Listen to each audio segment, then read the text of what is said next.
I was browsing a gun forum this morning, and somebody had posted a thread asking about a specific Smith & Wesson 3rd Gen auto model, the 457D as in Delta. It was a double action only model that it's believed was made specifically for the Chicago Police Department. And in the thread, it came up that there were two different versions of this pistol made, one that had double strike capability and one that did not. And somebody asked in the thread, well, how can a double action only pistol not have second strike capability? And I had that pistol, one version of that pistol, up until about a week ago. I sold it, so I can't use that for this demo. But I still have several Smith & Wesson 3rd Gen autos, and I have two examples here of double action onlys. One that does have second strike capability, one that does not, because the actions on them are a little bit different. So I decided I'd just do a quick video to demonstrate those.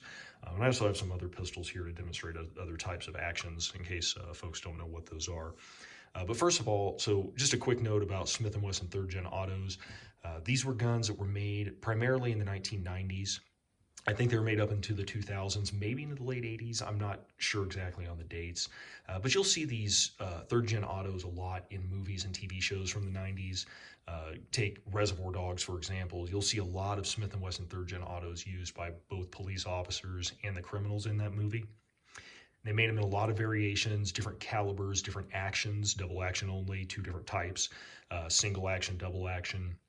They were all metal pistols. They're not polymer framed like the Glocks that kind of took them over later on. So they would come with either a steel or an aluminum frame. Both of these are aluminum frame versions.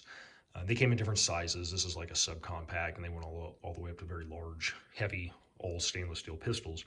But anyway, let's go ahead and get into the actions of these. So let's take a look.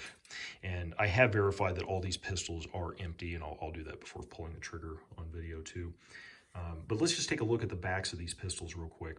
So most Smith & Wesson 3rd Gen autos, double action only versions, their hammers will look like this. They'll be rounded and kind of protrude from the back of the slide a little bit. And if it has a hammer like that, it is not double strike capable. And I'll show you what I mean by that right now. So before we do anything, pull the mag on this. It's empty, nothing in the chamber, so we're safe here. So watch what the hammer does when I pull the trigger on this. Notice that it is now recessed into the slide. So if I try and pull the trigger on this again, nothing happens. In order to reset the mechanism, the firing mechanism on this pistol, the slide has to cycle. I'm not going to cycle it all the way, just enough to reset the hammer in there. It reset, so now you can see it's protruding from the slide. So I pull the trigger again, it'll fire, nothing. So if you get a misfire or something with this gun, you have to pull the slide back. And you wouldn't just pull it back a little bit, you'd pull it back all the way, get that round out of there, and just start fresh with a new round from the magazine. But that is why this pistol is not double action or not double strike capable. It's because that hammer sits at like a half cock position. Okay. So in contrast to that, this is a model, or I should have noted this model real quick. This is a 3953. And the models on these 3rd gens, the numbers all denote something specific about the pistol itself. And there are whole charts that'll tell you what those mean. But this is a 3953 single stack 9mm, double action only. So by contrast, this is a more traditional double action only pistol, and this is a model CS9 Delta, Charlie Sierra 9 Delta, Chief Special. And the D on this one, they had CS9s that were double action, single action. This D denotes that it's double action only. And we'll go ahead and verify empty mag, empty chamber. So with this one, notice that the hammer just kind of sits flush with the back of the slide. So if I pull that trigger on this, there's no round in there, it's not going to go off. Hammer drops. Now I can pull the trigger again, and I can just keep doing that. This is how most double action only pistols operate, is by that method. Okay, so that's why some Smith & Wesson 3rd Gen autos are double strike capable and some are not. Their mechanisms are different. This one sits at a half cock. Now, what that half cock position does for you is it makes the trigger a little bit lighter than it would be to fully articulate the entire motion of the hammer through pulling the trigger. So you get a little bit lighter trigger pull on that. This one, I actually sent this back to Smith & Wesson to have a trigger job done on it because usually double action only pistols have a very long, heavy trigger pull. This one, they've really smoothed it out. It's very, very nice. So I got a couple other pistols here to demonstrate other action types in case you're not familiar with them. These are double action only pistols. And what that means is that when you pull the trigger, you're actually doing two actions with the trigger. One, you're pulling the hammer back with the pull of the trigger, and two, it's releasing the hammer forward to fire the pistol. Two actions. So we've gone over double action only pistols. I have a few other types of pistols here with different types of actions to kind of demonstrate how those mechanisms work and how they differ from a double action only pistol. This guy here, I just want to verify that he is empty magazine and empty chamber. This is an old World War I era 1911. This is a single action only automatic pistol.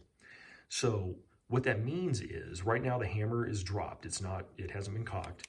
If I pull the trigger on this gun, absolutely nothing happens. This mechanism is not designed to pull the hammer back as I pull the trigger. It's only designed to release the hammer once it's cocked. Now what that means is when I go to use this pistol, I put a magazine into it and I rack the slide. When I rack the slide, the hammer gets cocked. And every time I pull the trigger and fire the gun, the slide comes back and cocks the hammer. Then I can fire the gun. So right now it has a safety there. It also has a grip safety if you don't know much about 1911. So if you hold this gun, the 1911, you must depress this grip safety and you must disengage the manual safety. Then I pull the trigger, hammer goes down, gun fires, slide cycles back, cocks the hammer, I release the trigger, and then I can keep doing that until the magazine is empty. But if you have a misfire or anything with this gun, you must recock the hammer or rack the slide and get a new round in there. So that's a single action only pistol. Let's take a quick look at this. It's a pretty neat old gun. I really like this one. It's a collector's piece for me. So single action only versus double action only. Trigger does two actions, trigger only does one action. So you can also have pistols that are double single action, which do both. So this is a revolver, and there are automatics that are like this as well, but I just chose a revolver to demonstrate this. This is just a Smith & Wesson 357 Magnum. So with this, I can do double action, and we just verify. I'm going to open it up again. I can pull the trigger, cocks the hammer, releases the hammer, fires the gun. And I can keep doing that over and over and over again. Or if I want a lighter trigger pull, I can do that cocking action manually by cocking the hammer, and then I just have a very short, crisp trigger pull on single action. Okay, so double action, single action. And then there are other types of pistols, and a lot of them that you see nowadays are striker-fired pistols. Those are your Glocks. Most of your polymer frame pistols are going to be striker-fired. Not all of them, like the H&K, P30s, those are single action, double action polymer frame pistols. But striker-fired pistols, and I chose this one because it's just a cool gun, they don't have a hammer at all. What happens is the firing pin in here is compressed by a spring, and what happens when you pull the trigger is you release that spring to then send the firing pin going straight forward. So there is no rotating hammer on this. And what this is an H&K P7, very, very cool pistol. I could have used a Glock or something else to demonstrate this. If I had my old, I have a Colt 1908 vest pocket pistol. That would be the best one to demonstrate this, because if you pull the slide off, the firing pin, you can actually see it all. It sits there kind of active with the spring and the firing pin. But anyway, there is no hammer on a striker-fired pistol. And we'll go ahead and clear this one. Empty magazine, empty chamber. You should always drop the mag first before cycling the slide to verify that it's empty, so you don't load around into the chamber. But anyway, so yeah, we've got the H&K P7 M8 here, striker-fired pistol, and this is actually a super unique mechanism too, because if I pull the trigger on this right now, nothing happens. It has this grip safety, and I'll kind of demonstrate the action on this because it is unique. So you must depress this grip safety to make this gun work. This does not work in the same way as the 1911 grip safety. This just kind of blocks the mechanism from working, and you just push this in to free up the components to move. With this one, the striker is not actually under spring tension until you pull this back. So I can pull this trigger all day long and nothing's going to happen. Chamber there. So I must squeeze this back. And a lot of people have a question about this pistol, so I'll go ahead, that's why I'm going to go ahead and demonstrate the action on it. And you'll see that the little indicator came back here to show that now this pistol is actually live. The mechanism is primed and ready to fire. So now if I pull the trigger, the striker goes straight forward, hits the primer and the firing pin, and everything goes off. Now with this pistol, some people have asked, do you have to release and re-squeeze every time? No, you do not. Once you squeeze that squeeze cocking mechanism back, you just hold it back. So I can't remember the exact numbers, but I think according to the guide, it takes about 3 pounds of pressure to pull the cocking mechanism back and about 1.5 pounds to just hold it there. So if you hold that back, you fire the gun, the slide will cycle, and it will reset. I just pulled it back enough to reset the mechanism, and then you just pull the trigger again. So you keep holding that squeeze cocker back, and you can just keep firing the pistol. Actually, this gun will actually work the opposite way too, and I think this is in the user manual. If I hold the trigger back and then squeeze cocker, it will also work that way.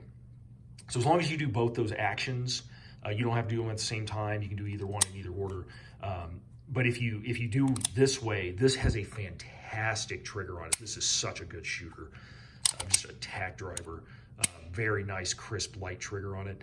If you do this, it's much more difficult. It takes much more effort to do that, and you're going to be shaking the gun all over the place. But anyway, very unique mechanism on this P7 pistol. It also has a unique mechanism for cycling the gun. Sorry, I'm kind of a little bit of a brain fart there. Where it actually has a gas piston down here that delays the opening of the slide instead of having a moving barrel and slide linkage like on a Browning type design, which is what most pistols use. This had a very unique one where gas pressure pushed on the piston to keep the slide forward until pressures had dropped enough to make it safe for this to open and eject the round. Very, very unique pistol and operating system. I may do a video later on where I tear this apart and get more detailed into that, but I think that's enough on that stuff for now. So just to recap a little bit, we kind of demonstrated double action only, single action only, double single action, and then striker fired mechanisms, just for people who may not have known, and then the 2 different types of double action only mechanisms available on those Smith & Wesson, those old Smith & Wesson 3rd gen autos, which are not made anymore. I hope somebody found this kind of useful. I know it went on a little bit longer than I expected, but I have fun doing them, so who cares?